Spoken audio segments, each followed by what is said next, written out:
Good evening, Gills fans. Welcome back to the latest episode of Gills in the Blood TV. It's match day review showtime. It's Sunday evening and it's another 3-point Saturday to look back on for myself as the Gills went to the northwest of England at a rainy Boundary Park and came away with a 1-0 victory courtesy of Sam Vokes' second half header. Now, I'm not going to sit here and say that we controlled the entire game, that we were much the better side, that Oldham weren't in the football match, because that's simply not the case. But there's an absolutely brilliant togetherness about this team and this squad at the moment. And we were patched up, weren't we? So I think that is a massive fillip and a massive feather in the cap for everybody involved to go away to a difficult place, to a side that had only lost one game at kick-off. I know they'd not won a football match so far, but they'd had a tough start. And we've not seen Connor Masterson or Shad Ogie for a while now, have we? We then lost Johnny Williams and Nelson Kambeni in the week. So, yeah, we were patched up very much. We were up against it at times. We were not quite at it at times as well. A few times during the game, everything felt a bit rushed and a little bit frantic from both sides. But the togetherness, like I say, in this group is absolutely astonishing. And we should have been trailing just after the break. Let's not dress it up as anything other than that. They simply have to score one of them 2 chances at least, the Latics. And that's been an issue throughout the season so far. But we rode our luck. We worked hard. We stayed compact. We stayed resolute. And when our big chance came, Sam Vokes stuck it in the back of the net to send us to the top of League 2. Right, let's roll back to 1:45 Saturday afternoon. That's when the Gills team was announced, and there were not really any shocks in terms of the starting 11. There was just one change from last weekend's last gasp victory against Crewe Alexandra. Lenny Serino dropped to the bench. Max Clark returned to add more experience to that back line. So that team in full was Glenn Morris in goal, a defensive trio of Andy Smith, Robbie McKenzie and Sam Gale. The wing-backs were Ramo Hutton and the already mentioned Max Clark. It was then Ethan Coleman and Armani Little charged with protecting that back three. We then had Bradley Dack in between the lines in the 10, supporting a front two of Josh Andrews and Elliot Nevitt. And our options off the bench, in terms of a sub-keeper, it was Jake Turner. Defensively, it was Lenny Serino. We then had Cruz Bezant, 17-year-old, on the bench as a central midfield option. Aaron Rowe as a more attacking pick. And then two or three strikers, depending on how the game went. Joe Bode, Marcus Wiley and Sam Vokes were our more attacking options from the bench if required. I think it's fair to say that the game started in a manner that most people would have thought. The Latics come out of the blocks fairly quickly, tried to get on the front foot, get the crowd on side, and it was up to us to stay resolute, to stay in our shape and dampen the atmosphere. And I thought after the first sort of 5-10 minutes, we weren't under any real danger. It wasn't like it was an Alamo type situation, and then we settled and we managed to get more of the football. And it was up to us to try and push back and get the game being played in their half. I think we did it to a degree. We was decent from box to box, but unfortunately, as has been a problem for a while and still is ongoing, execution for that final ball just wasn't quite there. And here's a few examples of that. That's a quick possession. Good ball, good ball. Take him on, take him on. I can do it for once. Oh, and the second ball there.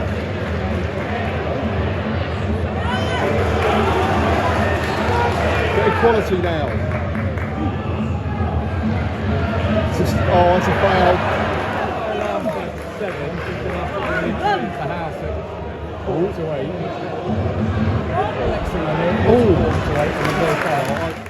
was then Oldham's turn to get back on the front foot again, and they probably had their best spell of the first period. Around the 20-minute mark, there was a ball that came in from the left-hand side. Joe Quigley, I'm not sure, caught his effort as well as he'd have hoped, but it took a deflection on the way out for a corner. And then there was 2 really quick set plays from that side. The first one, Josh Andrews did really well to head it from under his crossbar. I'm not sure whether it was going in.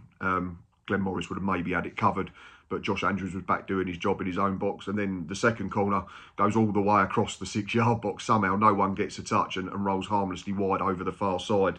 But that was a warning that we had to stay alert. Yeah, and here are them said chances for the home side.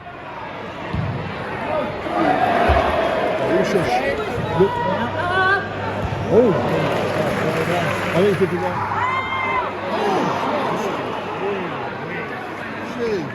think in terms of Oldham at the moment, it is clear to see what their issue is. They're not scoring loads of goals. They're creating a decent amount of chances, but they're not putting them away. And we know all too well as a fan base how difficult that becomes as players, as supporters. And I just felt at times that they let us off the hook to a degree. They had shooting opportunities. They take an extra touch. They have shooting opportunities. They pass instead of going for goal. And again, we've been there. We've watched the team go through them struggles for a long time. Certainly, you know, over the last 3 seasons up until the start of this current one. And yeah, just some more examples of Oldham being in good areas, but maybe not picking the right option. Not a bad ball, that.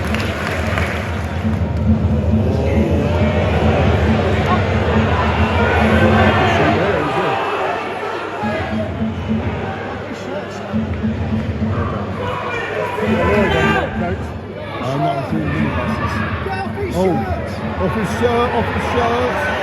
That's twice he's got over now.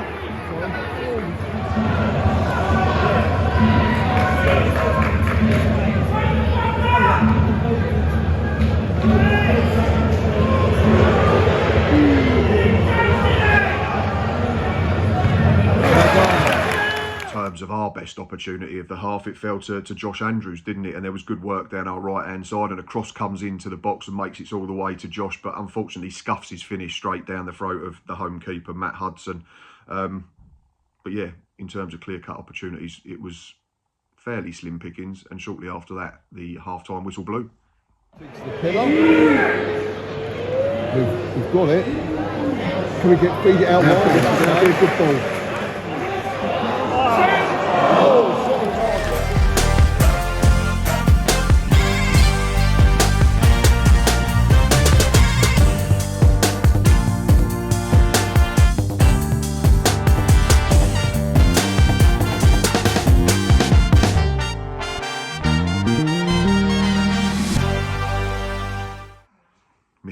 Clearly got into his players during the interval. They came flying out the blocks in the second half, and it's fair to say that they could and perhaps should have been in front inside the first 5 minutes. First chance falls to Kane Drummond. Ball in from the left-hand side, headed back across goal into a dangerous area by Joe Quigley.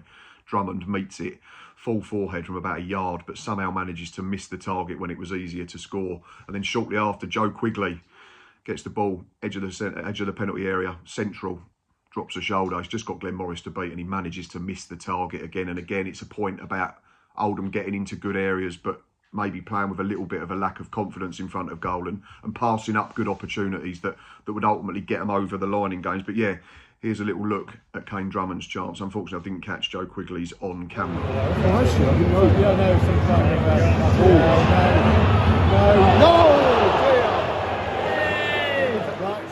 We had to sit in and be resolute at this point and dig in.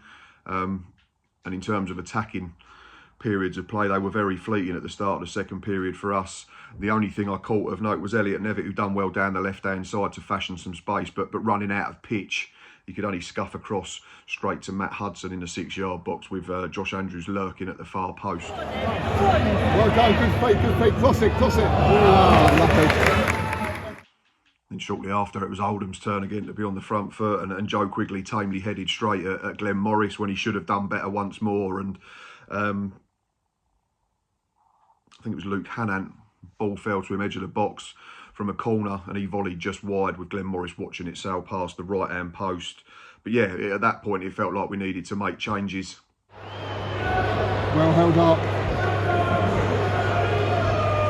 The ball's across. Switch on the white ball. And yeah, after that volley for Hannant and Joe Quigley's header, Gareth Ainsworth did start to roll the dice. Firstly, Josh Andrews with withdrawn, probably his least effective game in a Gills shirt this season.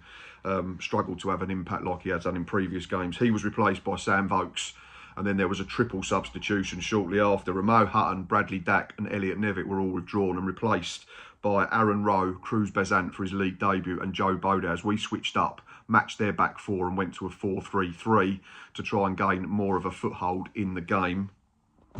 And it's fair to say it worked. And one thing that Gareth's got right this season is substitutions. Plenty of them had an impact in terms of goals and assists.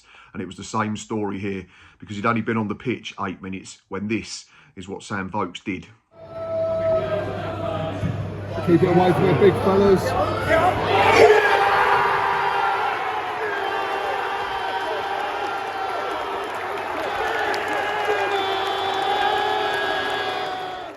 It's just really clever, isn't it, from the former Wales centre forward. Ball comes in from Max Clark, in swinging corner. Vokes knows where to be in the right place at the right time. Plants himself, holds off Manny Monf with one hand, so he knows he can't be fouled. And then he guides a header in at the top of the net, despite the best efforts of the defender on the line. Great to see him get off the mark for the football club. We've had to bide our time with him, but we are seeing the fruits of that at the moment, because he's now only played about an hour's football, and that's a goal and an assist for me. I'm giving him the credit for Sam Gale's goal last weekend as we beat Crewe 1-0, and then obviously he's snatched the winner himself here. So yeah, it looks like he's going to have a big part to play moving forward, and brilliant to see him get off the mark in the Gills shirt. I think from that point I was expecting a bit of an onslaught from the home side, but credit to us, it never really came. We never felt like we was under loads and loads of pressure. I think in terms of chances, they had a Tom Conlon free kick that Glenn Morris pushed away with his left hand, and I think Joe Quigley had another header that he didn't do well enough with. But yeah, here's that chance for Conlon from a set play. Right, well. Good side, good side. We then had a couple of opportunities on the counter-attack, didn't we? But didn't pick the right pass, or had a touch when we didn't need to, or the ball was hitting the wrong player. But yeah, I thought we saw the game out really well. Joe Bode, Aaron Rowe were good. They stayed high in a 4-4-1-1, it looked like. Cruz Besant was the one that went and pressed their back four to rush their play and not allow them to do what they wanted at a pace that they were comfortable with. And yeah, it's a massive 3 points. We've done well in our 2 away games so far, haven't we, to come from behind and draw 1-1. But you want to get that first away victory of the season, and we've done it. Whether we deserved it is another question. I think in terms of grit and determination and togetherness, yes, we did. We can't control what Oldham do in front of goal. We can't sit here and say that in League 2 we're going to have games where opposition don't create chances. That's just not the nature of the beast. So we've rode our luck, I understand that, but you earn your own luck. And then when our big chance came along, Sam Vokes has tucked it away. In terms of negatives and positives, the negatives obviously are the injuries to Nelson Kumbeni and Johnny Williams. It left us a little bit short of options on the bench. But the positives at the same time are the fact that Gareth Ainsworth has said in his press conference afterwards that they're not long term and they should be back in training fairly shortly. Josh Andrews, I've already mentioned, that was probably his least effective game of the season. He struggled on the afternoon, I thought, compared to what he's done in previous games. But the positive is you can bring on someone of the calibre of Sam Vokes. The standards don't drop. The performance level probably went up. And that's no disrespect to Josh Andrews. And that's just the beauty of having a good squad and a good bench, isn't it? In terms of man of the match, there were plenty of candidates. Again, I thought the 3 centre-backs, Andy Smith, Sam Gall and Robbie McKenzie, were absolutely brilliant once more. Max Clark sets up the goal, doesn't he, for the winner. Ramo Hutton had his moments as well. Just needs to be more consistent with that delivery from out wide. I thought Armani and Little and Ethan Coleman in the middle of the park was superb. Armani just never stops running. But for me, yeah, man of the match was Ethan Coleman. I thought he was absolutely immense in the middle of the park. There were times during the game where it felt like a basketball game. It felt like pinball. Everything was a bit frantic and a bit rushed. Never once did I feel Ethan Coleman was anything but calmness personified. He played 90 minutes. He had 43 touches. Pass completion rate of 89%. He played 2 key passes in the game. He had 1 shot blocked in the second half. 75% of his ground duels won. He won 68% of his aerial duels. Made 4 clearances, completed 3 tackles and won 3 free kicks, which were vital, certainly in the second half when you're trying to see the game out. So yeah, great to see Ethan back to his best. But again, it felt like a proper team performance rather than a game won by an individual. And before I go and blow full time on this match day review episode, I have one quiz question for you. So get your comments in down there and also on X or Facebook. What do Max Clark, Elliot Nevitt, Ramo Hutton, Bradley Dack, Jimmy J Morgan, Joe Bode, Aaron Rowe, Armani Little, Ethan Coleman, Lenny Serino, Marcus Wiley, Sam Gale and Sam Vokes have in common? If you can let me know your answers, that'll be great, and I will reveal it later on social media. But as always, thanks for watching. Whether you're a Gills fan or a Latics fan or a neutral at this point, if you're still going, thank you very much. It is really appreciated. If you can click that like button, we're going to target 100 likes on this review show again. It'd be greatly appreciated. And while you're there, please press subscribe. It is free to do so, and it does help the channel immensely. We'll be back Monday evening, myself and Lee from around the grounds for another League 2 hour, looking back on another bumper packed weekend in the best division in the world. And of course, Wednesday we will start our build up to another away game as we travel to Hayes Lane to take on Bromley, and then myself and Ava will be there on Saturday afternoon for an evening kick-off for another Match Day Live. But again, thanks for watching, and most importantly, up the Gills.